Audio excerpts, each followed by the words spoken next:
Hola, buenas tardes a todos los que se han conectado, buenas tardes de nuevo para los expositores que hoy nos acompañan en este evento. Son las 6:02 Argentina, así que estamos a tiempo ya para empezar. Sin embargo, bueno, a medida que vayamos avanzando, seguramente se van a ir sumando más participantes. Pero ya como estamos a la hora, vamos a ir comenzando. Bueno, de nuevo, extenderles un saludo a todos los panelistas que nos acompañan hoy, prestigiosos activistas con gran trayectoria en algunos de los países de nuestra región y hablar un poco del tema que nos congrega hoy, que tiene que ver con las protestas en el marco del COVID-19. Como saben, bueno, tanto los expositores como los participantes seguramente la región ya estaba viviendo unos tiempos complicados en cuanto a conflictividad social. Habían varias protestas que se estaban desarrollando desde el sur, desde Chile hasta México, ahora con los ataques, en este caso a George Floyd en Estados Unidos, también ha explotado un foco importante de protesta en ese país. Y como decíamos, en una región ya de por sí un poco volátil, el tema de la pandemia del COVID-19 viene a problematizar aún más la región, también a profundizar más las desigualdades y por ende también a profundizar las protestas que tienen que ver con esto. Así que nuestra idea, les comento muy brevemente, es que cada uno pueda dar una presentación de unos 10 minutos. Casi todos tienen un país para abordar. En el caso de Claudia, una región, porque pertenece a una organización que cubre una región entera. Y Marta me parece que va a hablar también de un tema más transversal de la región que de Argentina en particular. Así que, sin más, voy a hacer una muy breve presentación de cada uno. Vamos a contar con Andrés Cañizales, que es periodista y doctor en ciencia política, es investigador de la Universidad Católica de Venezuela, es fundador de la Asociación Civil Medianálisis y es uno de los finalistas para el cargo de relator especial para la libertad de expresión de la CIDH. Vamos a tener también a Marta Gaba, argentina, abogada y procuradora de la Universidad de Buenos Aires, maestranda en políticas públicas y desarrollo, es coordinadora de la red regional de la Red LAT, es parte de Transparencia Electoral, también ha participado en algunas misiones de observación electoral, también hace parte en otras instituciones como por ejemplo el Instituto Moisés Levenson. Claudia Ordóñez, que es licenciada en Ciencias Políticas por la Universidad Nacional Autónoma de México y es maestra en Desarrollo Rural. Tiene 20 años trabajando por la defensa de los derechos humanos y actualmente es oficial de programa de Centroamérica y el Caribe de la organización Artículo 19. Por su parte, Analea Solís, representando a Nicaragua. Azalea es dirigente del Movimiento Autónomo de Mujeres y miembro consultivo de la Alianza Cívica por la Democracia y la Justicia. Y por último, Yaxis Cires, que es director de estrategia del Observatorio Cubano de Derechos Humanos, es licenciado en Derecho, con estudios en posgrado en Derecho Mercantil, Derecho Internacional, Acción Política e Inteligencia, y en Cuba fue miembro del Centro de Formación Cívica y Religiosa y de la Comisión Católica para la Cultura. La idea, como decía en un principio, es que cada uno pueda dar algunas palabras, algunas impresiones sobre los temas que normalmente trabajan. Finalmente, recoger algunas de las preguntas que hagan los participantes a través del chat. Y por último, brinden algunos comentarios finales. Antes de darles la palabra, quisiera invitar a Leandro, que también quería dar una introducción de parte de Transparencia Electoral. Gracias, Jesús. 2 minutitos nada más. Voy a ser muy breve. Agradecerles a todas las panelistas, a todos los panelistas, por su tiempo, por su, ya me anticipo, por sus intervenciones que entiendo van a ser muy ricas. Estamos atravesando un momento muy difícil en la región, en América Latina. se habla de un retroceso democrático, todos los países indefectiblemente ingresan en el túnel oscuro y amenazante de la era COVID-19. Algunos entran democráticos y entendemos que saldrán de ese túnel también democráticos, pero los testimonios que vamos a reunir hoy, los panelistas, provienen de países que están en problemas, que tienen un déficit democrático importante. Algunos directamente son regímenes totalitarios, como el caso de Cuba, otros son regímenes autoritarios, como el de Venezuela, cada vez más autoritarios, y después tenemos algunos países, también en ese grupo involucro al caso Nicaragua, y después tenemos algunos países que ingresan con marcados populismos autoritarios, ¿no? El caso de Argentina, sin ir más lejos, ya hay por lo menos 3 muertos, producto de abusos institucionales, ¿no? De fuerzas policiales. Tenemos 3 Floyd en Argentina y poco se habla de ello. Por lo tanto, me parece que es una gran oportunidad este evento que hacemos para plantear cuál es el estado de la cuestión, ¿no? Del activismo político. Como bien decía Jesús, ya veníamos de un escenario complicado y ahora el escenario se complica aún más. Por lo tanto, agradecerles a Andrés Canizales, a Marta Gaba, a Claudia Ordóñez, a Salía Solís, a Jaxi Cires, por este tiempo y obviamente los escuchamos con mucha atención. Gracias. Gracias, Leandro. Y bueno, sin más, quisiera ya empezar a darle la palabra a los miembros del panel.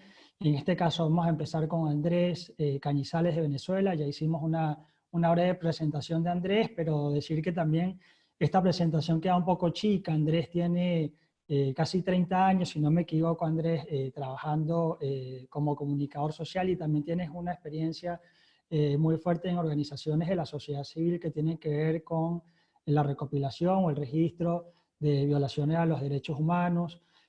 Ahora, bueno, estás en tu cargo como profesor, investigador de la UCAP, pero siempre has tenido un rol muy activo en toda la región y específicamente en Venezuela. Así que, bueno, te damos la bienvenida y escuchamos muy atentos al planteamiento que tienes sobre Venezuela y la situación del conflicto en el contexto del COVID-19. Muchísimas gracias a Jesús y también a Leandro por esta invitación para acompañarles el día de hoy en este foro virtual. De verdad me parece muy oportuno que se discutan temas que tienen que ver con los déficits o las ausencias democráticas en la región en un contexto marcado por la pandemia del coronavirus. Yo he trabajado temas relacionados con libertad de expresión. Efectivamente, hemos estado durante muchos años abocados al tema de la memoria, digamos, de los derechos humanos, a la recopilación, al tema de documentar lo que ha ocurrido en Venezuela. Para lo que voy a presentarles ahora y comentarles, básicamente me voy a apoyar en algunos datos que presentan y que pueden encontrar en la página del Observatorio Venezolano de Conflictividad Social, que es una organización que ya tiene trabajando en Venezuela unos 10 años. Fíjense, me voy a permitir compartir como primer punto una noticia que acabo de encontrar y la acabo de encontrar no es algo excepcional, sino que en realidad es lo habitual de la agenda informativa en Venezuela. Hoy, 24 de junio, pacientes renales, o sea, pacientes que tienen déficit, problemas renales, del hospital en Ciudad Bolívar, esto es en el sur de Venezuela, protestaron la mañana de hoy, 24, debido a que no se les ha permitido, se les ha negado el acceso a combustible y por tanto esas personas que tienen que dializarse de forma recurrente no tienen cómo movilizarse. Y estos pacientes renales, en lugar de estar dializándose, encabezaron una protesta en Ciudad Bolívar. Esta, que es una noticia de hoy, es lo que ocurre cotidianamente en Venezuela. En Venezuela, digamos, el tema de la crisis, de la pandemia global, encontró a un país realmente con un sistema sanitario en ruinas prácticamente, con severas deficiencias, colocada Venezuela junto a países como Yemen, Sudán, en riesgo severo de que ocurra en este año una hambruna, según lo que establecen, digamos, los parámetros de organismos especializados. Sobre ese contexto que ya de por sí era problemático, se suma, digamos, la crisis del coronavirus. ¿Qué ha ocurrido en estos meses? Pues a pesar de que en Venezuela se ha decretado un confinamiento, una cuarentena social, le llama el régimen de Nicolás Maduro al confinamiento, a pesar de eso y a pesar de que durante 10 semanas en Venezuela prácticamente no hubo suministro de gasolina entre el 16 de marzo y prácticamente el 1 de junio, Venezuela está registrando altos niveles de protesta social. La gente sigue protestando, la gente sigue manifestándose en las calles. Fíjense que el año pasado, de acuerdo con las cifras del Observatorio Venezolano de Conflictividad Social, el año pasado fue el año de mayor conflictividad en Venezuela desde que se tienen registros, desde que hay una memoria de las organizaciones sobre la conflictividad social. El 2019 fue el año de mayor conflictividad. Se registraron más de 16.700 protestas en Venezuela en el año 2019. Esto da un promedio de 45 protestas al día. ¿Qué ha ocurrido en el contexto de esta cuarentena? En esta cuarentena del coronavirus. El pasado mes de mayo, donde ya hay cifras totalizadas por el Observatorio Venezolano de Conflictividad Social, en Venezuela se registraron 36 protestas diarias. Es decir, nos colocamos ya, pese a la situación, digamos, de confinamiento, que en teoría la recomendación es que las personas permanezcan en sus casas, permanezcan resguardadas. Hay, digamos, una crisis social de tal envergadura que la gente está en un dilema de preservar su salud, como en algunos casos pueden hacerlo, o sencillamente salir a exigir que que puedan, digamos, accederse a otros servicios, como es el caso de la electricidad. Las fallas eléctricas son uno de los grandes temas por los cuales se protesta en Venezuela, la ausencia de agua potable o la ausencia incluso de gas doméstico. No voy a personalizar lo que se vive en Venezuela, pero en mi propio caso, en mi vivienda, prácticamente tenemos un promedio de 5 horas diarias de cortes eléctricos y el gas doméstico sencillamente no nos fue suministrado más desde hace prácticamente 8 o 9 meses. Situaciones como esas no son ajenas a la mayoría de las viviendas y de las familias en Venezuela, y eso hace que permanentemente hayan protestas para exigir, por ejemplo, la restitución del servicio eléctrico, que en un contexto como este es bastante grave. Hay poblaciones que padecen cortes eléctricos incluso de más de 24 horas. También hay protestas por el agua potable y eso se conecta con el tema del coronavirus. Hay campañas a través de los medios del Estado insistiendo a la gente, como debe ser, que se laven las manos como medida preventiva ante el COVID-19. Pero alrededor del 60% de los hogares en Venezuela no tienen agua potable continua. No tienen agua, o sea, lo inusual en Venezuela, lo inusual es abrir el grifo y que salga agua para la mayoría de los hogares. Eso da, digamos, un clima de bastantes deficiencias en los servicios básicos. Eso es lo que genera, digamos, un clima bastante importante de protestas. Al contrario de lo que fueron muchas de las protestas del año 2019, donde la agenda de las protestas sociales era más para demandar un cambio político. Hay que recordar que el año 2019 comenzó con la irrupción de Juan Guaidó como un referente importante de la oposición. aquello desencadenó, digamos, una ola importante de protestas, pero que tenían una agenda mucho más marcada con la exigencia de un cambio político. En este contexto de cuarentena por el coronavirus y en este contexto de este año 2020, la agenda vuelve a ser una agenda fundamentalmente de exigencias sociales por derechos económicos y sociales básicos que, según las propias estadísticas que lleva el Observatorio Venezolano de Conflictividad Social, por ejemplo, en el mes de mayo se concentraron en exigencias de electricidad, agua de forma continua o suministro de gas doméstico. También tuvimos en el mes de abril, cuando hubo un punto agudo de la ausencia de gasolina, un número importante de protestas relacionadas con la falta de gasolina. ¿Cuál es la respuesta del régimen venezolano a esas protestas? En general es la represión. En general, digamos, la gente sale a protestar para pedir agua o pedir electricidad y lo que recibe en general es represión. Y nos encontramos con situaciones de una represión que en muchos casos es desmedida. Hubo un caso ayer de una abogada en el estado Lara que protestó porque un grupo de uniformados querían impedirle el libre tránsito.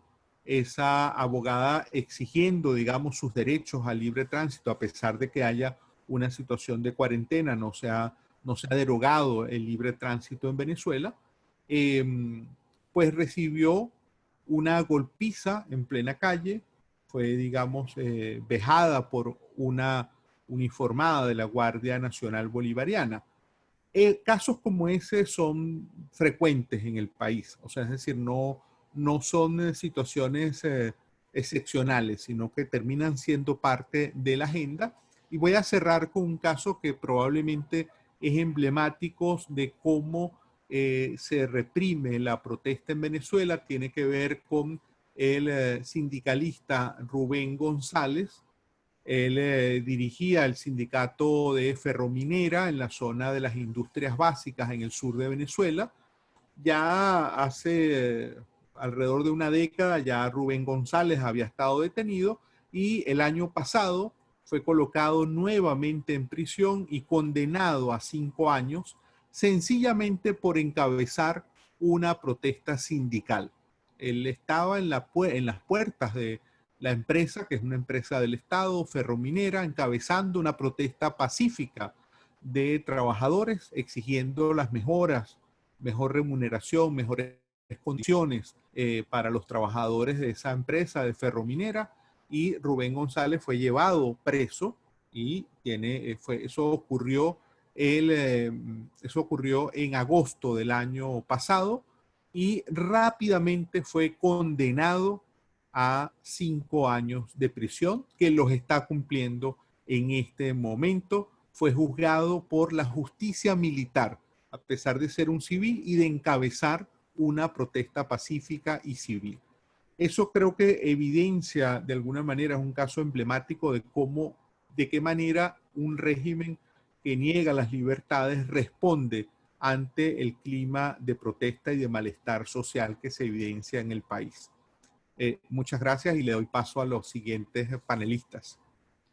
Andrés, muchas gracias, muy claro y además, bueno, muy actual también, ¿no? Veíamos una imagen, corrígeme Andrés si me equivoco, pero esta protesta a la que te referías en el estado Lara, que a una mujer era vejada, había una Guardia Nacional que replicaba de alguna manera la imagen de George Floyd, ¿no? Porque le ponía la rodilla en el cuello y fue una imagen que hoy tuvo mucha repercusión en redes sociales y quizá pasa desapercibida en un contexto donde, como dices, hay más de 30, 40 protestas diarias, si lo comparamos con Estados Unidos, pero esto pasa diariamente en Venezuela y a veces con consecuencias incluso peores, ¿no?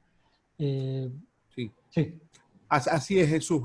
Efectivamente, este caso ocurrió el día de ayer y fue una ciudadana, abogada además, que estaba exigiendo su derecho a poder atravesar un puente los uniformados de la Guardia Nacional sencillamente estaban extorsionando a los ciudadanos para permitirles pasar ese puente.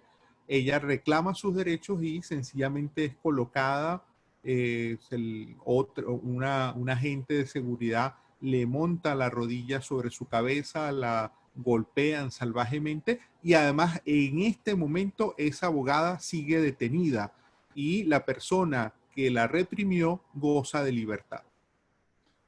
Bueno, clarísimo, Andrés. Muchas gracias.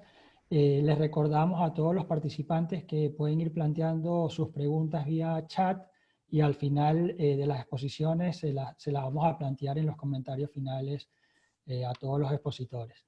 Bueno, ahora le damos el paso a Marta Gaba. Como decíamos, bueno, Marta es de la familia, ha participado en muchísimas misiones de observación electoral, de transparencia electoral y otras iniciativas. Es también coordinadora regional de la Red LAT y nos viene a hablar un poco desde una perspectiva más transversal, quizás más regional, sobre el tema de las protestas en el contexto de la pandemia. Bienvenida, Marta.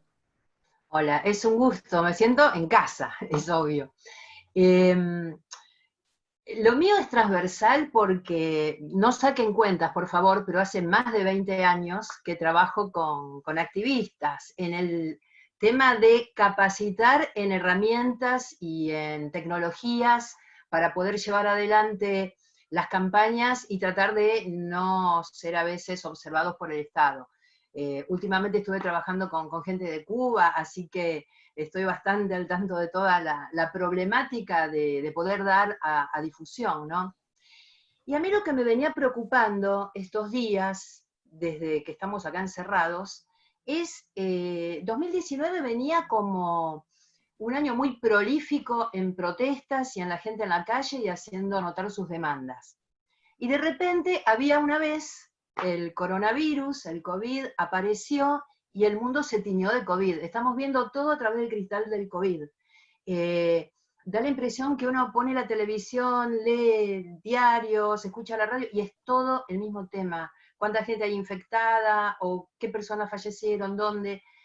Y en realidad Latinoamérica siempre estuvo en crisis. No es solamente la crisis sanitaria del COVID. También tenemos las crisis por el dengue, por el sarampión, por la corrupción, los autoritarismos, desigualdades. Y el riesgo que se corre es que todo esto quede sepultado en la narrativa oficial y de los medios que empieza a aparecer en todos lados. Esos problemas siguen estando, más allá de que tenemos estos problemas en la economía y en el futuro, cómo nos vamos a organizar, cómo vamos a hacer. Entonces me puse a investigar un poco, porque es lo que a mí me interesa, cómo está el tema de los movimientos sociales y la protesta y la acción de calle y la resistencia pacífica en distintos países del mundo. Y acá viene lo interesante, cuando uno escucha a las autoridades en los medios, nos dicen, cuando todo vuelva a la normalidad, y yo me pregunto, ¿a qué normalidad? ¿A la normalidad de quién? Si la normalidad es volver a los autoritarismos que conocemos, los casos que nos estaban contando de Venezuela, o de Nicaragua, o Cuba, o Argentina. Esa normalidad, en mi caso no la quiero, y me imagino que muchos de ustedes tampoco la quieren. Entonces acá hay que trabajar mucho en la narrativa nuestra, en lo que vamos a ir trabajando y tratando de que se haga visible. ¿Y por qué digo esto? Cuando uno se pone a estudiar a Gandhi y el tema de la resistencia civil pacífica y todo eso, Gandhi hablaba de los programas constructivos, las comunidades trabajando para crear estructuras positivas dentro de su zona. Por ejemplo, hay hambre, se hacen comedores comunitarios para darle de comer a la gente. Actividades obstructivas, por ejemplo, cuando los terratenientes tienen que pagar, le exigen sumas a las personas que trabajan en sus campos, sumas exageradas. Bueno, Gandhi decía, en esos casos no pagamos, nos resistimos pacíficamente. Pero ahí no queda. Yo creo que hay que darle una vueltita más y es la denuncia. Si nosotros, por ejemplo, tenemos un comedor comunitario, porque en este momento la gente no tiene dinero como para satisfacer su necesidad de comer, además de darle de comer a la gente, como muchas organizaciones están haciendo, lo que hay que hacer es denunciar, darlo a conocer, mostrar el estado de cosas. Esto por un lado, porque muchas organizaciones ahora se están dedicando al tema de la educación, darle soporte a los chicos que no pueden ir a la escuela, y entonces muchos les están dando clases a nivel primario, otros están colaborando desde la solidaridad de conseguir ropa y alimentos. Pero también están quienes protestaban y hacían acciones de calle, hay muchos que todavía no salen. Si bien hay protestas, hay un gran grupo que no está saliendo. Entonces ahí es donde viene la parte que a mí me interesa, y es la parte disruptiva, la parte de innovación en la protesta social. ¿Qué podemos hacer? Porque no sabemos cuánto tiempo más nos vamos a estar quedando encerrados o con menos circulación. Y estaba mirando, vamos desde lo más mínimo. Hay grupos en distintos países que han estado realizando protestas por Zoom. Así como estamos nosotros ahora, lo único que agarraban una pancarta, la ponían enfrente, hacían su protesta, luego subían ese video a YouTube y lo difundían. Es básico.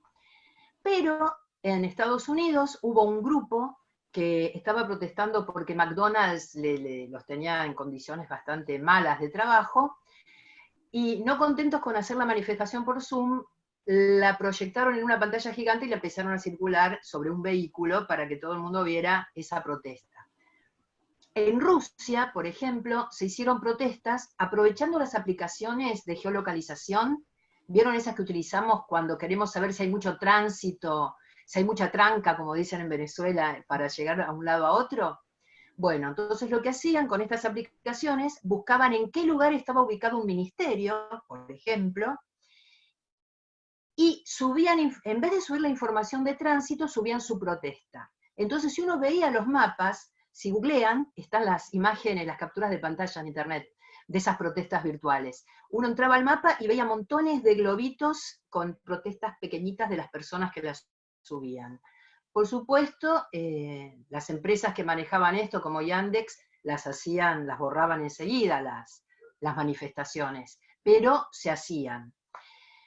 Otra forma también que se ha hecho para protestar y que me llamó mucho la atención, hay una organización que está haciendo mascarillas, lo que nosotros llamamos, en Cuba creo que lo dicen buco nasal, estas que te pones para que no te agarre el virus, las llaman mascartillas en vez de mascarillas, y ponen la frase que tiene que ver con la protesta ahí. Entonces uno cuando sale por la calle va llevando su protesta enfrente. Hay lugares que está protestando la gente de manera individual. ¿Cómo es eso? Tienen una pancarta, y cuando uno sale, el día que le corresponde salir, al menos yo vivo en el conurbano en Argentina, en Buenos Aires, y tengo 2 días a la semana que puedo salir a comercio de proximidad. Entonces las personas que tienen ese día que pueden salir, salen con un cartel con su reclamo. Van al comercio, van a donde tienen que ir con el cartel. Parece tonto, pero distintas personas están haciendo este tipo de manifestación. Porque, vuelvo a lo mismo, tenemos que hacer visible el reclamo. Porque no nos están sirviendo los métodos tradicionales. Al principio de la cuarentena, golpear la cacerola o gritar por los balcones servía, pero llega un momento en que es como que se institucionaliza la protesta. Es como con las plazas y las estatuas. ¿Vieron las estatuas que están en los parques? El día que inauguran la estatua, todos sabemos que ahí está el Libertador o quien fuera. Pasan los años y nadie se acuerda ya quién es el que está en esa estatua. Y con la protesta continua, siempre igual, sin innovar, sin agregarle algo, llega un momento que ya no está dando resultado. Entonces yo creo que tenemos que avanzar en ese aspecto, seguir protestando del modo que podamos, pero además seguir aportando, haciendo que la gente conozca por qué es nuestro reclamo y por qué nos tienen que escuchar. Las organizaciones ahora contamos con cosas que hace 20 años cuando yo empecé en esto no existían, y es Internet. Todos nosotros ahora podemos ser difusores, tenemos nuestro propio canal de Instagram, de YouTube, de Facebook. Podemos hacer continuamente docencia y difusión, para que no sea siempre la misma información que le llega a la gente. Yo últimamente me estoy informando mucho por Twitter, voy a la fuente original. En el caso de Cuba voy al caso del observatorio, con Venezuela me fijo muchísimo en las organizaciones, lo mismo con Nicaragua, con México, porque ahí es donde está la información. Todo esto que nos están contando ustedes no lo van a encontrar en los medios tradicionales, o aparece muy chiquitito. Y a veces nos parece que sabemos todo lo que pasa en Latinoamérica y no es así. Si yo ahora salgo y le pregunto a un argentino, no tiene la menor idea de lo que está pasando en El Salvador, en Guatemala, en Honduras. Entonces nosotros creo que en este momento de crisis es una oportunidad fabulosa para aprovechar la tecnología y empezar a difundir y crear comunidad, porque es en el uno a uno que vamos a convencer a la gente. Porque si ustedes empiezan a contestarle a la gente que les escribe en las redes y le contestan un tuit y otro, se crea una especie de vínculo con esa persona a la larga y nos va a empezar a creer lo que estamos diciendo. Y yo creo que así vamos a lograr que nuestras causas, además de conseguir algún like o algún apoyo, a veces que va de la boca para afuera, la gente lo empiece a hacer propio.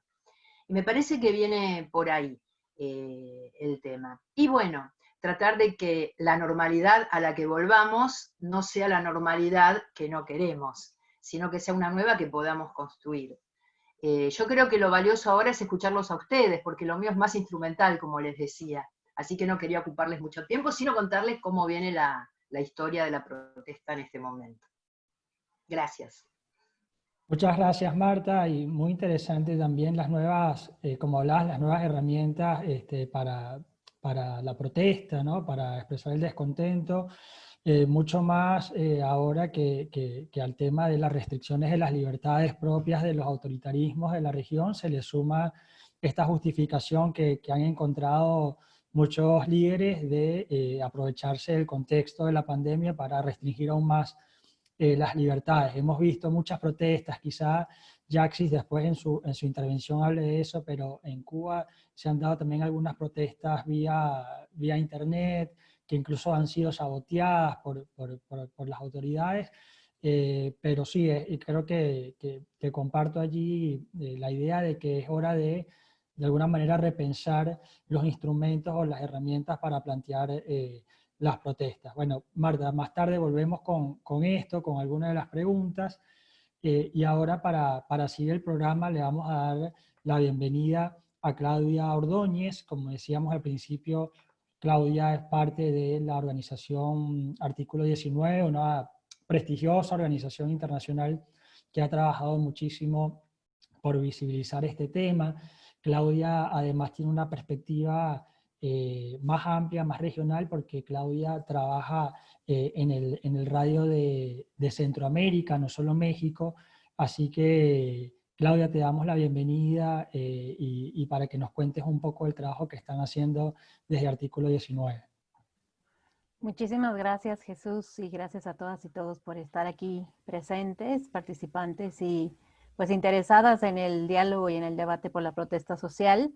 Yo la verdad es que, como dice Jesús, trabajo para Centroamérica y la verdad es que 10 minutitos, 15 me parecieron un poco como para hablar de una situación tan extensa, entonces traje preparado un documento que me voy a permitir leer para lograr ser más concisa y respetar los tiempos también de las y los otros ponentes.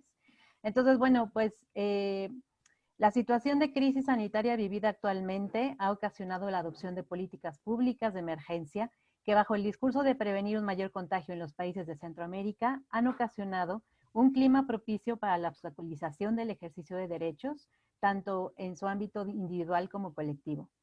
Una de las principales medidas en el marco de la prevención de la expansión del coronavirus ha sido el confinamiento obligatorio por parte de los gobiernos en la región, limitando el ejercicio de derechos mediante la justificación de la condición de excepción que ha sido aplicada en países como El Salvador, Honduras y Guatemala.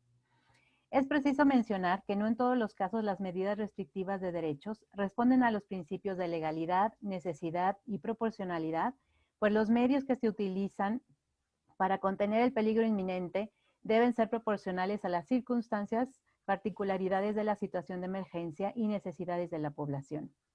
Este mecanismo de excepcionalidad cobra una singular y peligrosa relevancia en países cuyos gobiernos han tenido antecedentes de autoritarismo y violaciones graves a los derechos humanos, toda vez que, como hemos sido testigos, Esta crisis y las medidas para atenderla ha impactado en acentuar los autoritarismos y las prácticas violatorias a los derechos humanos.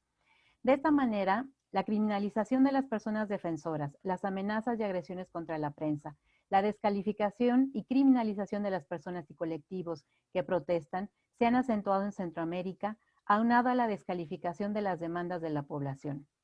Por lo anterior, la restricción de la población en su capacidad de manifestarse se agrava con la criminalización de las personas defensoras y el silenciamiento del periodismo que ha intentado dar voz a las demandas de quienes protestan. En nuestra región ha sido una práctica común apelar a mecanismos legales para infringir medidas desproporcionadas a fin de inhibir el ejercicio de derechos, en particular el derecho a la libertad de expresión, el derecho a la reunión o manifestación, el derecho a defender los derechos humanos, la defensa del territorio y bienes comunes, entre otros, que son críticos con respecto al discurso oficial, o bien que difunden información sobre temas delicados como narcotráfico, extractivismo y corrupción, entre otras. En este sentido, es la falta de acceso a la información una de las grandes demandas que se apela por parte de la población encargada de mantener informada a la sociedad. La corrupción en la adquisición de servicios y reparto de ellos, así como la restricción de la movilización de la población para apelar a un mejor manejo de la crisis en aras de reactivar la economía y que puedan proveerse de alimento y agua, así como saciar otras necesidades básicas. Bien, ¿cuál es la situación de Guatemala? Bien, pues el 6 de marzo del año en curso, mediante el decreto 5/2020, el presidente declaró el estado de calamidad pública por 30 días, por el cual restringió los derechos de libertad de acción, libertad de locomoción, derecho de reunión y manifestación, así como el derecho de huelgas. Así, Guatemala se encuentra bajo este estado de calamidad desde el 22 de marzo y hace una semana se decretó también la restricción para los fines de semana. Esta restricción impide a las personas y autos circular desde las 4 de la tarde hasta las 4 de la mañana y ya han habido otros decretos que han extendido el periodo hasta el día de hoy. Grupos de periodistas han hecho llamamientos que señalan la falta de transparencia en el destino real de los recursos del Estado dirigidos a atender la crisis, de la mano con la falta de apertura en la rendición de cuentas. En este sentido, se destaca que el acceso de los periodistas a las sesiones del Congreso de la República, en donde se aprobaron préstamos de hasta 1.410 millones de dólares, fueron restringidos por dicho órgano bajo la justificación de que se puede limitar el acceso a la información en el contexto de la pandemia. Igualmente, las y los periodistas denunciaron la opacidad y falta de transparencia de la información vertida por medios oficiales y particularmente por el Ministerio de Salud Pública.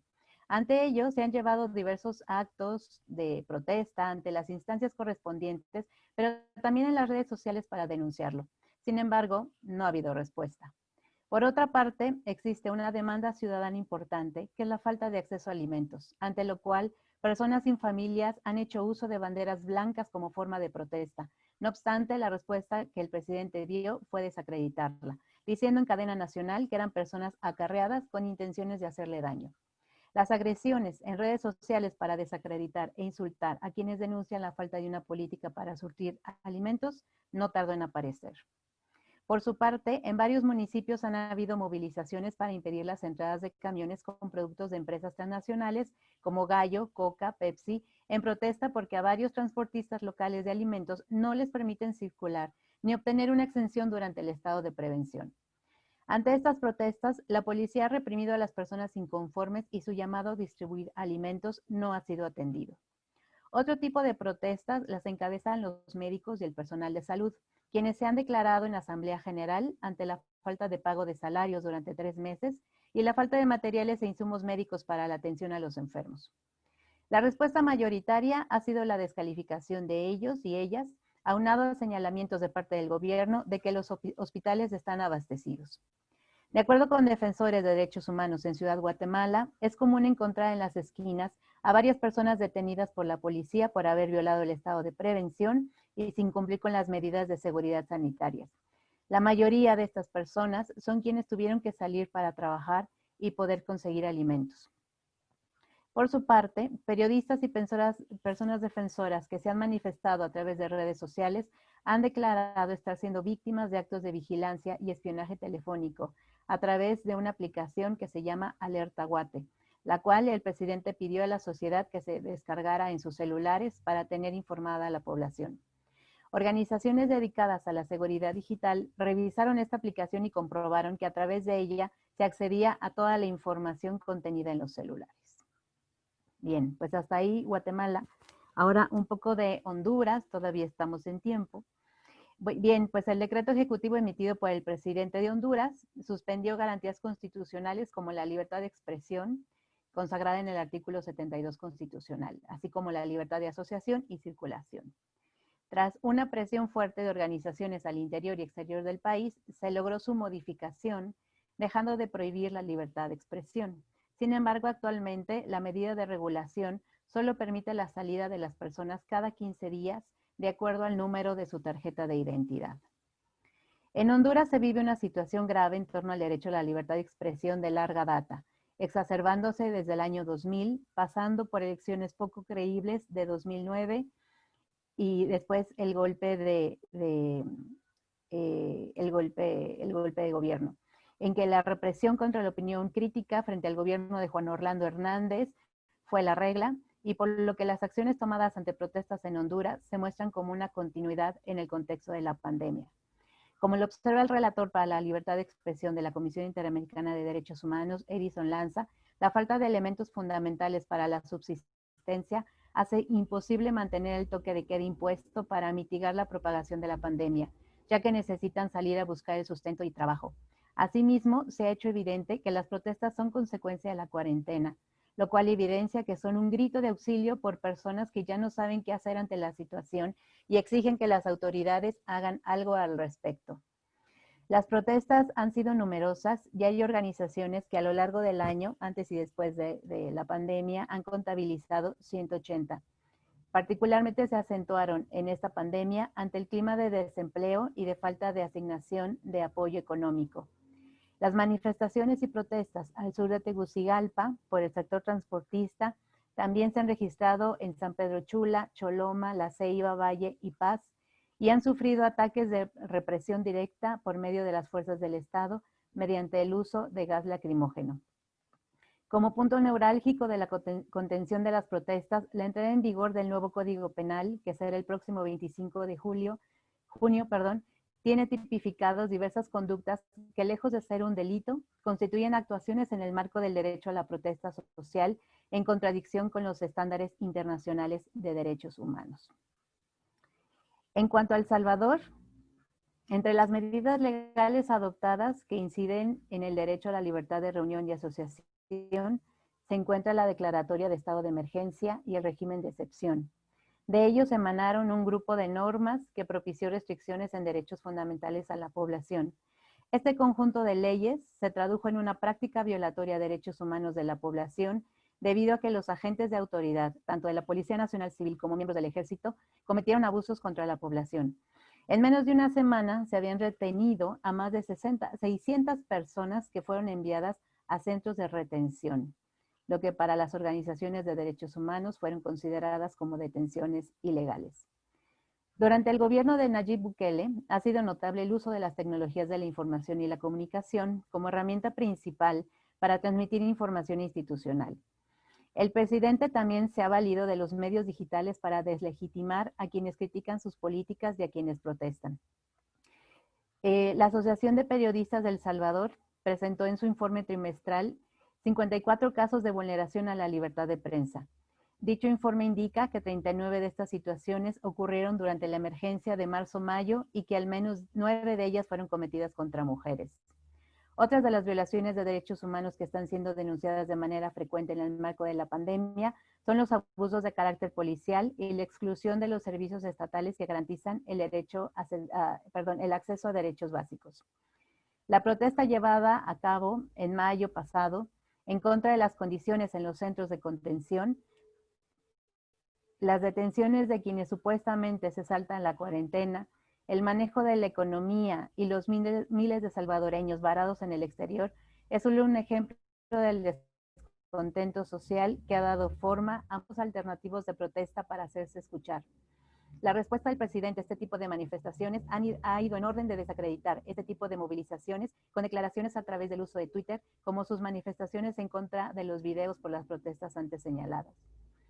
Del mismo modo, se han observado protestas y saqueos de quienes fueron excluidos de la ayuda en forma de subsidios de $300 que la administración les había prometido a las familias con el fin de mitigar las consecuencias económicas de esta crisis de salud. Frente a todo este panorama de la región, ¿qué propuestas alternativas vemos? Y no sé, Jesús, si sea momento ahora de vertirlas, de compartirlas, o si espero como más hacia el final. Sí, Claudia, me gustaría más bien que las propuestas que ustedes como organización tienen las plantearas en los comentarios finales, que es una de las cosas que le voy a pedir al resto de expositores. Pero bueno, te agradezco por el panorama bastante completo. Sé que es una región complicada y quizá te limitamos mucho con el tiempo. Y bueno, viendo sobre todo, ha sido muy mediático lo que ha venido pasando en El Salvador, ¿no? Las limitaciones que han habido y que quizá muchas son previas a la pandemia, seguramente se han, como dicen sus informes, profundizado en este contexto, ¿no? Pero si quieres, Claudia, dejamos entonces las propuestas para los comentarios finales y seguimos con el programa y con eso lo podría cerrar. Te agradezco mucho, Claudia. Bueno, y ahora para también abordar un tema complicado, también centrado en Centroamérica, contamos con Azalea Solís. Azalea es parte dirigente del Movimiento Autónomo de Mujeres y es miembro consultivo de la Alianza Cívica por la Democracia y la Justicia. Además, Azalea lamentablemente ha vivido en su propia familia el tema de las detenciones arbitrarias, ilegales. Seguramente va a poder abordar un poco ese tema. Bienvenida, Azalea. Hola, qué gusto encontrar a varias personas aquí con las que en distintos momentos en esta lucha por la democracia en nuestros países hemos coincidido. Bueno, nosotros entramos a la pandemia en marzo con la primera aceptación que hizo el régimen el 16 de marzo. Pero entramos a la pandemia estando en dictadura. En una dictadura que desde septiembre del 2018 prohibió las manifestaciones y las protestas públicas. Después de esa prohibición que hizo, en la que la policía se tomó la atribución de prohibirla, a menos que la propia policía lo autorizara. Por supuesto, inmediatamente hubieron distintas solicitudes de personas, de organismos no gubernamentales, de movimientos sociales, y a todas, absolutamente a todas, les decían que no. Independientemente, o sea, siempre encontraba una justificación a porque es una persona individual, no es una organización, no puede pedir una manifestación. Esta ONG porque su personería está en cuestión. O sea, encontraban cualquier tipo de pretextos desde entonces hasta el día de hoy para no otorgar ninguna autorización para la manifestación y demás. Y llegaron el colmo hasta antes de la pandemia de que cualquier actividad de reunión incluso era reprimida. Se tomó la modalidad, estoy hablando antes del 16 de marzo de este año, se tomó la modalidad de hacer plantones grandes en centros comerciales. Bueno, ahí también se metió la policía a sacar. De hecho, yo fui echada presa el día en marzo del año pasado, estando en un lugar privado haciendo una manifestación. Entonces, nosotros entramos a la pandemia en un país que tenía completamente conculcados sus derechos humanos y que entonces con la comisión de una enorme cantidad de delitos de lesa humanidad, asesinatos, violaciones masivas, etcétera, y un montón de presos políticos, entre los cuales efectivamente al día de hoy tengo un sobrino como preso político por protestar. Es la segunda vez. La primera vez lo echaron preso en agosto de 2018, salió libre en junio del año pasado, y luego en febrero de este año volvieron a echarlo preso por protesta. Era simplemente por protestar. Una actividad que se realizaba incluso a lo interno de la Universidad Centroamericana. de una universidad, no estaba ni siquiera en la calle, sino que estaba en una protesta, y en el momento en que salió de la universidad, pues lo echaron preso. Entonces, ese es el estado en el que nosotros recibimos, digamos, el tema de la pandemia. El gobierno se niega a aceptar de que existe una pandemia. Y ha sido tan criminal el hecho que, o sea, que hasta vergüenza da decirlo. Hicieron una manifestación de bienvenida. El amor en tiempos de COVID, bienvenido. Y hay hasta pancartas con una señora haciendo eso. Entonces, estoy hablando de que el 18, 19 de marzo, o sea, 3, 4 días después de que se da a conocer la situación esta de la pandemia, se hace una manifestación dándole la bienvenida al COVID, ¿verdad? El amor en tiempos del COVID. Y se dice incluso que una de las personas que andaba esa pancarta murió posteriormente por el COVID. El día de hoy han enterrado a un periodista que dijo que el COVID, eso era de cochones. Cochones es una palabra fea con la cual se le dice a los homosexuales, ¿verdad? Una palabra peyorativa. Que ese virus simplemente con jabón, con gárgaras de sal y con eso y con baños de eucalipto se iba. Y efectivamente ha muerto de COVID. Hay más o menos unos 60 militantes de primera línea de Frente Sandinista que han muerto del COVID, a pesar de que ellos se habían negado, ¿verdad?, a admitir. Y tan es así que no dicen que se murió de COVID, no fue el coronavirus, sino que dicen otras enfermedades, cualquier tipo de enfermedad menos el tema de la pandemia. Aquí se ha popularizado en los últimos tiempos el término de entierro express, porque son entierros que los han hecho a medianoche. Muere la persona, aunque muera en la mañana, lo van a hacer a medianoche, todo con el fin de que no se mire la cantidad de personas que han muerto, porque además hasta el día de hoy el régimen no admite que hay contagio comunitario. Para todo es contagio importado, y de hecho el primero que dicen que hubo realmente es bien extraño, porque, o sea, la persona salió del país el 14 o 13 de marzo y regresó el 16 ya contagiado. O sea, se contagió en Nicaragua. O sea, sencillamente se contagió en Nicaragua, porque es imposible que en 3 días esta persona estuviera en tal situación que inmediatamente se murió ese fin de semana. Entonces, hay una actitud completamente negada a que existe el COVID. Sin embargo, y al contrario, lo que hacen es propaganda. Hacen actividades todos los días. O sea, para Semana Santa se hicieron como 70 actividades en un día, 70 actividades de concentración de personas en un día, ¿verdad? O sea, lo que están haciendo es propagación del virus.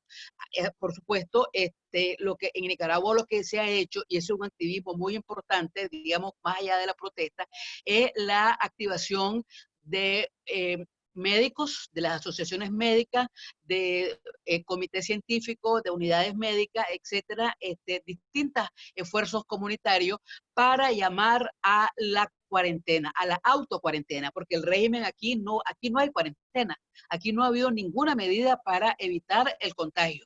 Entonces, lo que se ha podido evitar, digamos, que el contagio sea mayor, es porque la sociedad civil, la sociedad política, partidos políticos, las organizaciones políticas en las que estamos, las organizaciones sociales en las que estamos, han llamado a la autocuarentena. Y nos hemos impuesto de que un día a la semana salgamos a hacer las actividades. ¿Qué es lo que pasa? Es un país con un 70% de informalidad. O sea, hay mucha gente que no tiene otras condiciones, ¿verdad? No hay posibilidades más que salir a la calle. Entonces decimos, bueno, si usted no puede salir, usted tiene que salir, pues haga todas las medidas, ¿verdad? Y lo que hemos hecho es andar entregando, todos los organismos hemos entregado, más visibles o menos visibles, kits para la protección, ¿verdad? Hayan andado los estudiantes, hayan andado campesinos, hayan andado profesionales, entregando en los mercados, en las paradas de bus, en todos lados, los kits de protección.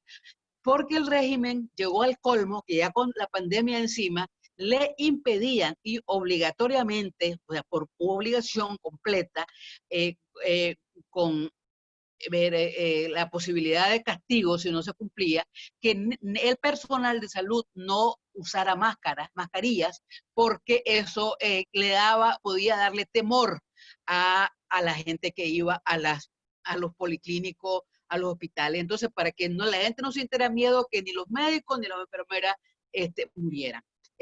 Se pusieran mascarilla. ¿Qué es lo que ha pasado? Que hay una gran cantidad de personal de salud que ha muerto por esta razón. O sea, el régimen la dictadura solamente acepta 64 muertos. Sin embargo, aquí se activó un observatorio ciudadano que está haciendo monitoreo, que anda arriba de los 1.500 las personas que han muerto. Y digamos, por gremio se ha dicho, han muerto tantos gente auditores, tantos médicos, tantos abogados, tantos taxistas, tantos buceros. Entonces, por supuesto, así nomás uno ve la cantidad de personas que han muerto, que está muy lejos de las 64 que el régimen acepta, pues, o sea, y que como muertos. Pero la verdad es que la situación del país nos tiene a todos en una muchísimo mayor precariedad, ¿verdad? Aquí, aparte de la cuestión económica, que va a ser terrible, el tema que está absolutamente en un país sin gobernabilidad. Ellos, por supuesto, no se exponen, ellos hablan de las pantallas de televisión, ellos no llaman a su gente a hacer movilizaciones, pero ellos no participan en esas movilizaciones, ni su familia, ni nadie de ellos. Y bueno, esa es la situación, es decir, un país que ya tenía completamente conculcados sus derechos ciudadanos, entró en esta pandemia en una situación de enorme vulnerabilidad. La inmensa mayoría se está tratando a través de monitoreos médicos en sus casas, porque da terror, pero sencillamente da terror ir a un hospital, porque además no te dan ninguna información y solamente te pueden decir 40 minutos después, ya lo llevamos a enterrar. Entonces, pues, por supuesto, en el caso de las personas que somos de oposición, sabemos que tenemos una vulnerabilidad enorme en esa situación. Muchas gracias.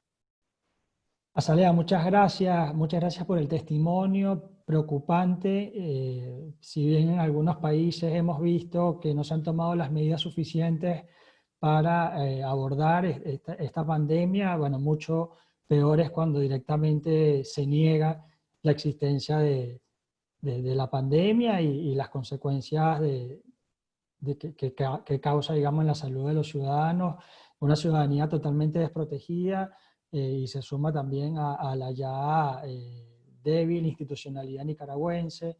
La verdad que vemos con mucha preocupación desde la región lo que está sucediendo allí.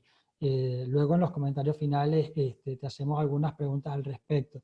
Pero para darle ya paso al último expositor, vamos a darle la bienvenida a Yaxis, del Observatorio Cubano de Derechos Humanos.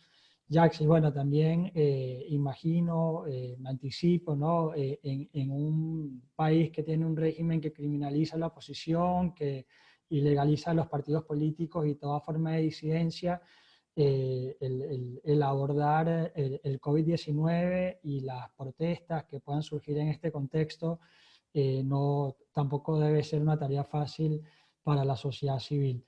Adelante, Yaxis. Sí, muchas gracias en primer lugar a los amigos de Transparencia Electoral.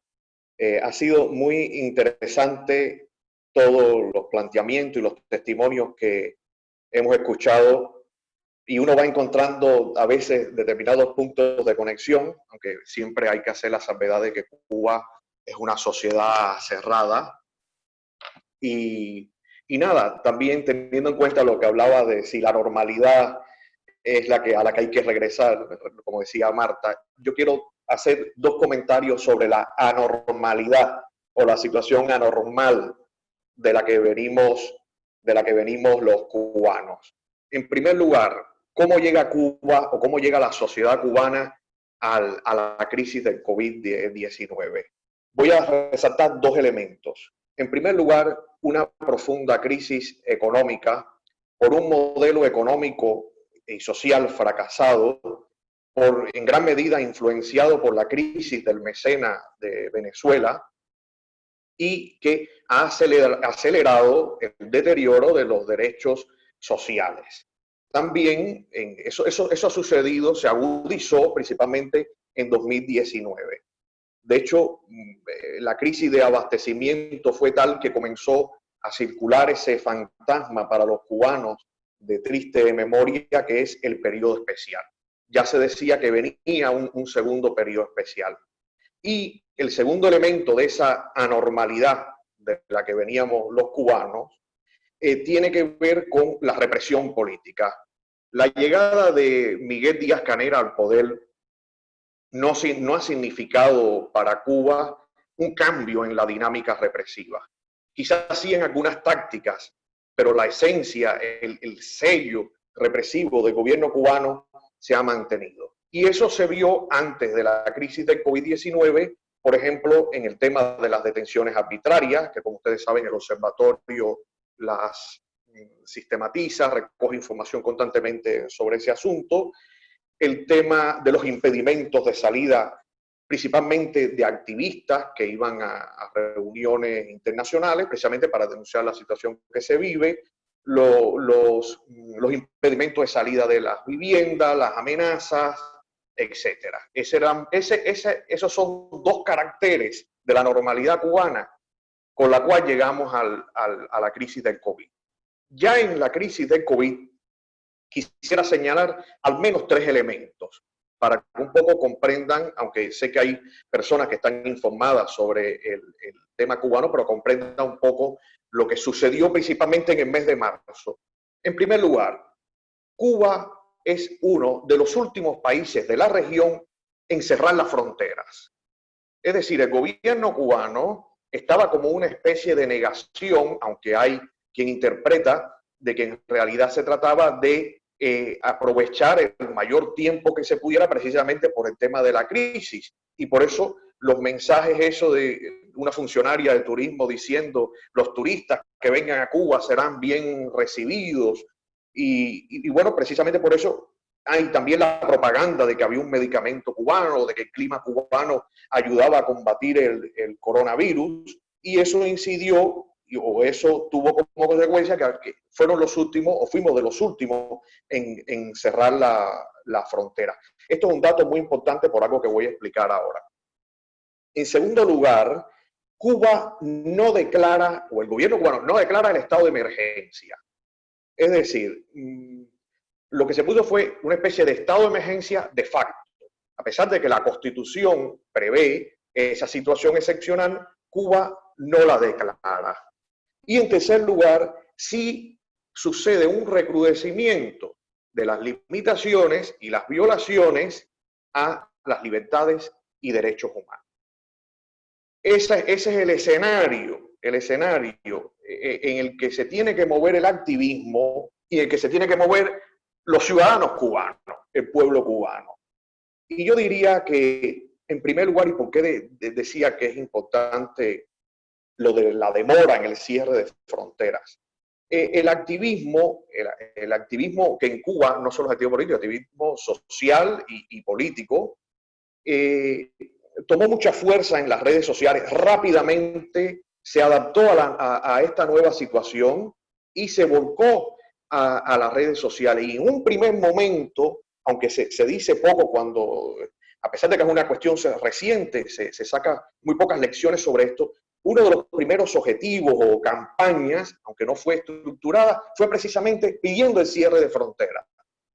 Y ese activismo que hubo en torno a la exigencia del cierre de fronteras, que de alguna manera era decir, señores del gobierno cubano, sean responsables, tomen medidas, todo el mundo está tomando medidas, fue importante porque hizo mucha conexión con la ciudadanía. Y esto es algo que todos sabemos y que hay que reconocer también por la realidad cubana, que no hay mucha dificultad para que haya una conexión entre el mensaje del activismo y las necesidades y las intenciones y los deseos de la población en general.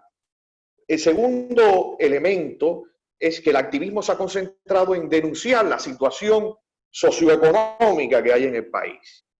Denunciarlo principalmente en las redes sociales, mediante vídeo, fotos, mediante artículos en los medios de prensa independientes. Y es aquí cuando el gobierno, entre otras cosas, reacciona, porque ya sabemos que el gobierno cubano no tiene un portafolio de medidas para solucionar los problemas de los cubanos, pero sí tiene un portafolio de instrumentos jurídicos para aplicar la represión. Y es cuando se saca el decreto ley 370, que es de 2018, que no voy a explicar mucho de qué es porque entiendo que, me imagino que muchos de ustedes estén familiarizados, y que ha sido ahora, tuvo una parte bastante crítica importante en el informe que acaba de emitir la Comisión Interamericana de Derechos Humanos.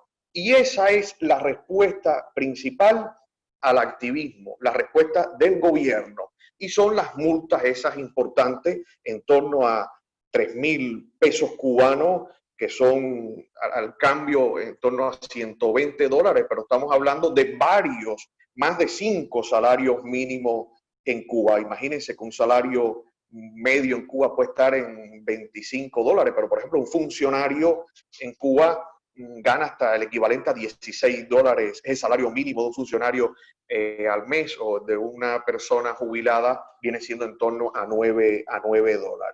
Por tanto, una multa de $3.000 en Cuba es algo significativo. Y ahí hay un cambio positivo por una parte, o en gran medida, y es que el activismo también ahora se lanza a combatir ese decreto ley 370. Y lo hace no solo en las redes sociales, sino por medio de al menos 2 iniciativas.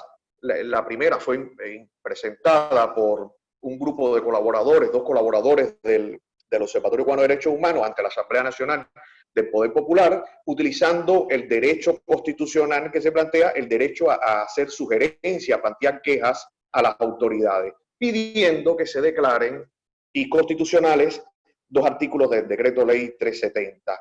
Y hay un segundo momento donde un grupo importante de activistas y ciudadanos también plantean que a la Asamblea Nacional y a otras autoridades que se declare inconstitucional ese decreto. Por tanto, esto es un hecho relevante, aunque sí hay que concluir que el activismo en Cuba se ha concentrado principalmente en las redes sociales, entre otras cosas por las importantes limitaciones a la libertad de movimiento, es decir, el gobierno no ha declarado el estado de emergencia, pero sí ha limitado las libertades, por ejemplo, la libertad de movimiento. De hecho, hemos visto en el seguimiento que hacemos a la situación de los derechos humanos y detenciones arbitrarias, una importante disminución de detenciones arbitrarias durante la época del COVID, y un aumento de las multas, principalmente basadas en el 370. Terminando este primer bloque corto del activismo, quería dar paso, no sé si lo había, a un vídeo sobre la situación social. Jaxis, ya lo vamos a reproducir. Sí. Es este, ¿no? No sé si sí, lo pueden ver ahí. Sí, es ese, sí. Hay un medicamento para eso, que eso lo quita. El medicamento que nos falta, que lo manden, que no sé. Tú vas a la farmacia y no encuentras ningún medicamento. No hay de ningún tipo de medicamento para lo que te mandan. No le encuentras. Ahora mismo estamos en corriente ahora mismo. No se oye. 3, 4, 5, 6 horas. Ya esto es un relajo, ¿entiendes? ¿Cómo uno se va a quedar en casa? ¿Entiendes? Déficit alimenticio. Y va como sin corriente. Yo tengo un niño de 17 y nació en una muchacha. Los niños son llenos de orgullo. Porque mira, virus, bien, hay comida, hay cola, ¿entiendes? Pero tampoco corriente. Imagínense que ustedes compren caro 2 paquetes de picadillo, una carnita puré, unas croquetas, una hamburguesa y la guarden en el frío.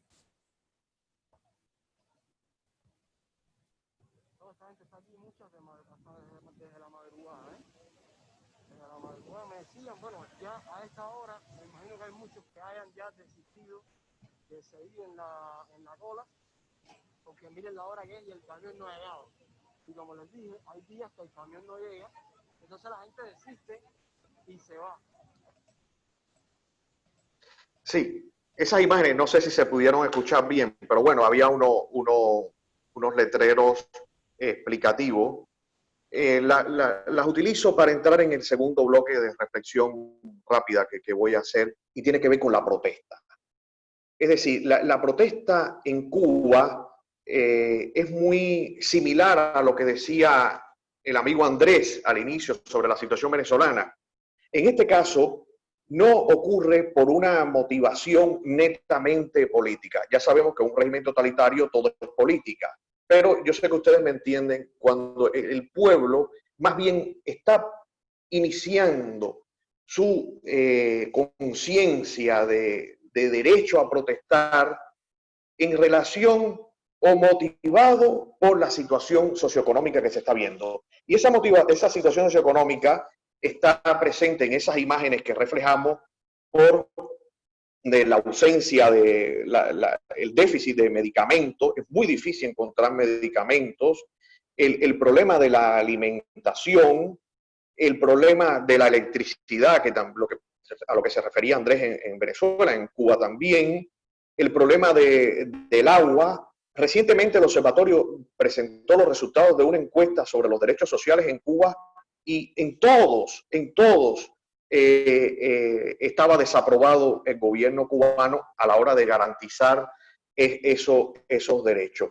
Y es esa situación social la que está generando un movimiento interesante en Cuba, espontáneo, que no tiene que ver con la oposición política y a veces ni con el activismo social, y que es el movimiento de protestas espontáneas de la población. En los últimos meses, y hay unas imágenes por ahí, hay unas imágenes que hemos mandado, por lo menos como mínimo, ha habido, si las tienen por ahí, las van poniendo mientras yo voy hablando, al menos rápido, 4 protestas, de ellas 2 importantes en las que participaron cientos de personas. La primera fue a la entrada casi de los primeros días del COVID-19 y fue de los trabajadores por cuenta propia, es decir, los trabajadores autónomos, los emprendedores. Y se habla y las imágenes lo demuestran, cientos de personas, se hablaba hasta de 500 personas ¿y qué pedían? Esta es de MOA, esta voy a hablar, pero bueno, está bien. Primero, vamos a hablar de esta. Esta fue un pueblo de Holguín en MOA, miren eso. Eso en otro momento en Cuba era impensable. Y estas personas que iban a reclamar frente a las autoridades, no tenían jabón, no tenían comida, o sea, reclamando por el hambre, por la difícil situación económica. Y esta otra, que fueron a manifestarse frente a la sede del Partido Comunista, eran los trabajadores por cuenta propia que pedían comercio, queremos trabajar, y fue motivada por los impedimentos legales que existen en Cuba para que los trabajadores por cuenta propia o los autónomos, pequeños empresarios, puedan importar libremente. Pero como esas dos, pero quizás con menos personas o menos participantes, hubo una en La Habana recientemente en una cola de pollo. Es decir, como el pollo no alcanzaba y la gente siempre sospecha de que alguien se lo está apropiando, de alguien se lo está robando, principalmente funcionarios, etcétera, pues la gente terminó hablando más del gobierno y protestando contra el gobierno, pero era una cola de pollo. También hubo otra que era porque las autoridades de gobierno fueron a desalojar a una madre y una persona embarazada en medio del COVID, que estaba viviendo en un albergue estatal, y fueron a desalojarla, a pesar de que, por ejemplo, yo sé de determinados países que han prohibido las medidas de desalojo en el marco del COVID. Pues en Cuba tenemos documentado desalojos y derrumbes de casas que el gobierno decía que eran ilegales. Pues esta tuvo que ver con el desalojo de una mujer embarazada. Y así una serie de protestas que estamos documentando. Y al final, ya que como resumen, quería decir que yo creo que la realidad social está funcionando como un elemento catalizador o potenciador de la conciencia del ciudadano del derecho a protestar. Y eso es algo novedoso en la Cuba de hoy. Y yo creo que el gran reto está en cómo aumentar o cómo lograr una mayor conexión entre el activismo político y social y ese deseo naciente en la población, por ejemplo, en el ejercicio del derecho a la protesta de manera legítima. Gracias. Jackson, muchísimas gracias, muy interesante, y gracias también por el material gráfico que nos permite ver sobre todo ese segundo video, imágenes que quizá en otro momento eran impensables, ¿no? Ese tipo de protestas espontáneas, además, me pareció muy pertinente la diferencia que haces entre activismo y protesta, porque si bien es cierto que el activismo se ha venido organizando en los últimos años, y allí el acceso a Internet ha tenido un papel fundamental, en estos momentos, y dada esta escasez y esta coyuntura, como le llaman, ha generado muchísimas protestas espontáneas, ¿no? Hay que ver después, como tú dices, de qué manera el activismo puede canalizar o catalizar este descontento social en quizá alguna exigencia de alguna licencia democrática, ¿no? Así que bueno, Jackson, te agradecemos, y para cerrar, quisiera pedirle unos comentarios finales a cada uno de los expositores. Vamos a respetar el mismo orden que tuvimos en un principio, y voy a ir dando algunos comentarios, ¿no?, de acuerdo al tema que ha abordado cada uno.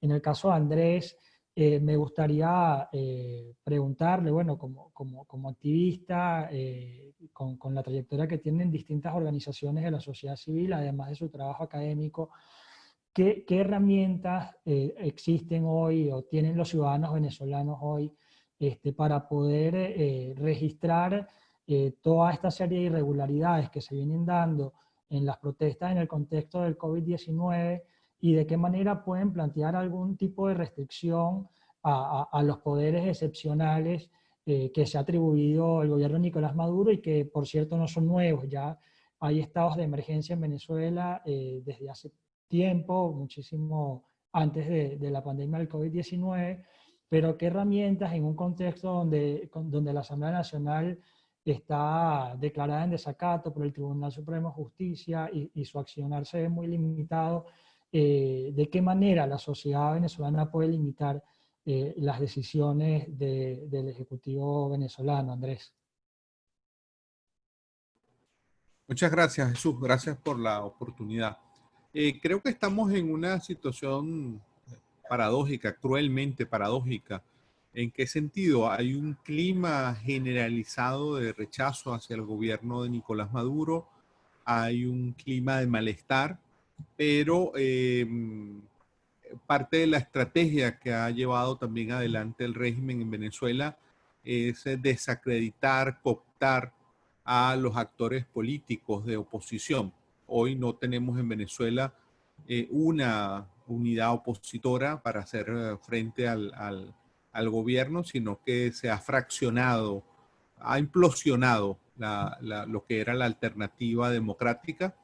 Eso nos coloca en una situación de esa cruel paradoja. La gente está protestando, pero es muy fácilmente reprimible porque estamos hablando de protestas en algún barrio, en una ciudad, por un tema, pero que no están ni articuladas ni conectadas, sino que son protestas de vecinos o de sindicalistas o de activistas, a las cuales pues el gobierno muy fácilmente puede reprimir. El liderazgo político o democrático pues está en un momento bastante extraviado, por encontrar una palabra que defina la situación. Y de hecho muchas de esas protestas que están teniendo lugar en Venezuela, que siguen teniendo lugar, no están conectadas con la agenda del liderazgo político. Hay algo que, por lo que comentaba Cires también, de que se registra en Venezuela, hoy pues las redes sociales terminan siendo una tremenda herramienta para poder registrar, denunciar las cosas que están ocurriendo. La gente, a pesar de las amenazas que el gobierno pone para quienes hacen uso de las redes sociales para denunciar violaciones a derechos humanos, muchísima gente está registrando con sus teléfonos las barbaridades que ocurren y deciden compartirlas, y terminan en algunos casos siendo los propios ciudadanos los que pueden incentivar, digamos, un estado de alerta sobre ciertos problemas. En algunos casos el liderazgo político luego se monta sobre esa agenda cuando los problemas trascienden, pero quienes están en este momento en primera fila manifestándose, expresándose, es una ciudadanía que está hastiada, que está cansada, y lamentablemente hay una desconexión en este momento entre ese malestar y esa clamor popular y el liderazgo político democrático. Muchas gracias, Andrés. Y quisiera tomar el punto que decías de cómo la ciudadanía, bueno, ante quizá la falta de representación o el no sentirse identificado por sus representantes, en este caso en la Asamblea Nacional, hace uso de las redes sociales para conectar un poco con lo que hablaba Marta, de qué instrumentos o qué herramientas tienen, digamos, la ciudadanía en este contexto del COVID-19, donde se ven restringidas las libertades. Marta, para darte paso en tus comentarios finales, te pregunto, ¿qué le queda a la ciudadanía para poder sortear, digamos, estas restricciones que vienen atadas al COVID-19, que vienen atadas a los estados de excepción, de calamidad, depende cómo lo llamen en cada país? ¿Cómo pueden hacer valer sus demandas? Bueno, gracias por la pregunta, y voy a tomar un poquito de todo lo que escuché para seguir con esto. Primero decir que cuando trabajamos estos temas, a mí me gusta diferenciar en los talleres y en los cursos entre lo que es la protesta, de lo que es la militancia y del activismo. Para mí son distintos niveles, distintos momentos de la situación. La protesta es quejarse de una situación, denunciar algo que está pasando. No me gusta esto, está mal, violan mis derechos, protesto. La militancia yo la vinculo más a lo ideológico, a militar por una idea generalmente política. El activismo ya me parece que es un paso más allá.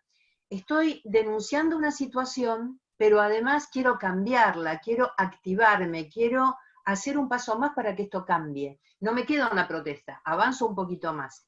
Y por eso me gusta vincularlo con algo que estaba diciendo Yaxis recién, de cómo vincular el activismo con los anhelos de la sociedad, de salir de esto. Y me parece que ahí hay que trabajar mucho el tema de cómo contamos las cosas desde la sociedad civil, desde las organizaciones. Esto lo estuve trabajando bastante hace poco con un grupo de artistas, sobre todo vinculado al tema del decreto del 349, ¿no? ¿Verdad? Del tema que limita... ¿349 o 249? Nunca me acuerdo bien. 349. Ahí está. Y tiene que ver con esto. Los artistas por lo general tienen mucha habilidad para contar, para mostrar, para que la gente le entren las cosas por los sentidos. Si nosotros desde las organizaciones damos muchos datos, cifras, números, eso se le va a la gente, no le queda en la cabeza. En cambio, si haces una narrativa de contar una situación, por ejemplo, cuando hoy contabas lo de la abogada en Venezuela que fue atacada por la policía y que era un cuadro bastante parecido al que pasó en Estados Unidos, del Black Lives Matter, de encontrar a la persona en el suelo y con la rodilla sobre su cuello, eso a la gente le queda y se indigna y quiere defender esa causa. Si en el caso de Cuba vos me contás, bueno, hay muchos problemas porque la gente no tiene acceso a la comida, pero de repente me muestran la fila de la gente reclamando porque quiere acceder a la comida, o no llega el camión con los recursos que necesitan. Eso realmente es más potente. Entonces me parece que en este momento tenemos que trabajar las organizaciones y todos los que queremos instalar temáticas de reclamo y de activismo, trabajar en esto que se llama el storytelling o el contar historias. que ponerle un rostro de los jóvenes que están siendo avasallados sus derechos, ya sea en Nicaragua o en Venezuela por el tema estudiantil, de los artistas y de los activistas de Cuba. Ese tipo de cosas, si le ponemos un rostro y la historia de esa persona, lo vamos a instalar mejor y va a ser algo por lo cual vamos a salir a reclamar más que si me dicen, bueno, hubo 30 detenidos en esta manifestación y hay 2000 presos desde hace tanto tiempo. La historia es lo que más se va a instalar, creo, en la gente en este momento. Y ahora que todos están pendientes de las redes y de los canales de comunicación, es una buena oportunidad para ir poniendo por ahí nuestros reclamos. Creo que viene por ahí. Muchas gracias, Marta, por los comentarios. Claudia, a ti no tendría que guiarte mucho porque te quité la oportunidad de hablar sobre las propuestas que tienen desde artículo 19, que nos interesan mucho porque seguramente también son aplicables en otros contextos, ¿no? Sí, pues son como propuestas que quiero compartir, ¿no? Porque le hemos dado vueltas, por ejemplo, en un contexto como el de Honduras, tan complicado, con una corrupción tan elevada y una descomposición institucional tan importante, ¿no? Y ves al otro lado una sociedad tan polarizada, dividida, no tan consciente de la afectación de sus derechos. Entonces es un poco así como, ¿cómo hacemos? Y justo hace unos días estábamos en un espacio comentando, los y las periodistas nos hacían preguntas de, pero entonces, ¿cómo hacemos? ¿Hay un contexto adverso? ¿Hay un marco legal que nos prohíbe el ejercicio del derecho a la libertad de prensa de manera explícita? ¿Hay una serie de poderes fácticos que están alrededor de nosotros atacándonos porque queremos decir la verdad sobre temas de corrupción, transparencia, uso de recursos públicos? Entonces, ¿qué opción tenemos? Y no es como una receta de cocina, es como depende de los actores sociales, de la sociedad, incluso pues del Estado. No es lo mismo que en Cuba, por más que quieras, no es de, no, claro, vamos a concientizar y a llamar la atención para que protesten por sus derechos. No, no es así de fácil. Entonces, ahí yo lo que decía es como tomando referencia de que la conquista de los derechos ha sido gracias a la movilización social, a la concientización. Justo hago este enlace con lo que dice Marta, de cómo las organizaciones que trabajamos en esto podemos mandar mensajes que llamen la atención y que generen conciencia sobre lo que se está viviendo. O sea, que generen conciencia no solo de no tengo agua o no tengo alimentos, se están violando los derechos que legalmente me tiene que garantizar el gobierno de mi país, ¿no? Y entonces ahí es una conjunción de esfuerzos entre, me parece, organizaciones locales, con organizaciones que estamos de fuera y que también y que queremos apoyar para generar esa concientización y saber mandar esos mensajes, para articularla, ¿no? Y llamar a un debate amplio, una discusión amplia sobre los impactos negativos que se están teniendo con estas medidas que se están adoptando por la pandemia. Es decir, cómo estas medidas han denigrado o han disminuido la calidad de vida de las personas, cómo están afectando los derechos de las personas. Y eso, hacerlo visible hacia adentro con estos mensajes creativos, pero también hacia afuera. Hay relatorías, hay instancias que están esperando nuestra información documentada y veraz de qué es lo que está pasando adentro para poder pronunciarse, poder hacer un informe, poder emitir recomendaciones. Entonces ahí me parece que es importante tener en cuenta esta mancuerna entre actores de la sociedad civil con personas que se puedan interesar en participar, en movilizarse, ¿no? En compartir con otras y otros estos elementos en términos de de reivindicar sus derechos, de constituirse como sujetos sociales para, a pesar de lo difícil que sea el contexto, decir, sí, son mis derechos y voy a luchar por ellos, no solo, no sola, sino en conjunto con otros actores de la sociedad y actores internacionales. Entonces, más por ahí, y creo que es importante no dejar de hacer el llamado a una apertura, a un diálogo político con los gobiernos de los países. O sea, me parece que desde afuera las organizaciones deberíamos de hacer más hincapié en denunciar, o sea, frente a los gobiernos, decir, nos preocupa esto y esto, un poco como lo hicimos también en un comunicado con el decreto 370 en Cuba. Nos preocupa estas consecuencias del decreto, nos preocupan estas consecuencias directas, nos preocupa que está inhibiendo el debate público, las opiniones críticas, ¿no? Y entonces te exhortamos a ti, gobierno, y a los sistemas de protección, a la Comisión Interamericana, a la Unión Europea, ¿no? Como a esos otros actores que son de peso para los gobiernos locales, a emitir, a pronunciarse, a denunciar, ¿no? Y a presionar, a apoyar, a generar presión para que los estados se vean obligados a cambiar un poco sus políticas, ¿no? Es ahí como mi reflexión. Muchísimas gracias, Claudia. Y quisiera tomar esto que hablas de cómo desde las redes de la sociedad civil quizás se puede canalizar un poco este tema, sobre todo para darle el paso a Salia, porque hay una coincidencia quizá entre lo que sucede en Nicaragua, lo que sucede en Venezuela y lo que sucedió hace muchísimo tiempo en Cuba, que tiene que ver con la destrucción del sistema de partidos. Le han arrebatado de alguna manera la representación política a la oposición, a la disidencia. En el caso de Cuba está directamente ilegalizada y criminalizada, pero en Venezuela y en Nicaragua han destruido el sistema de partidos, han creado partidos paralelos y la verdad que partidos satélites, digamos, del oficialismo, y la ciudadanía no tiene representación política. Aquí es donde entra en juego o gana peso la sociedad civil, y sé que Azalea participa, incluso dirige organizaciones de la sociedad civil muy importantes, y te pregunto, en el caso de Nicaragua, ¿qué pueden hacer las organizaciones de la sociedad civil, estas redes de personas organizadas, justamente para poder exigir que los ejecutivos rindan cuenta? Y en el caso de Nicaragua, más bien por la negación del COVID, no hay restricciones extras, pero ya existían grandes restricciones a la participación política, a la participación ciudadana, a la organización. Entonces, ¿qué está en manos de la sociedad civil para enfrentar, digamos, este atropello por parte del Ejecutivo de Nicaragua, Saleh? La resistencia es fundamental. O sea, continuar resistiendo y poniendo la agenda de lo que es importante.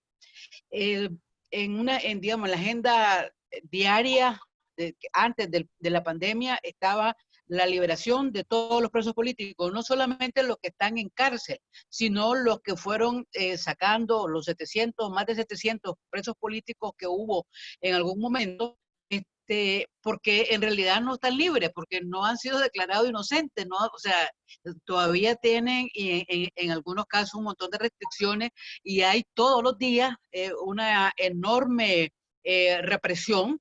Hay familias que han pasado, bueno, meses con policías y paramilitares en las puertas de su casa. Aunque el preso político no esté viviendo ahí, están frente a su casa, pues agrediendo a la madre, a la abuela, a la esposa, sí, a su familia.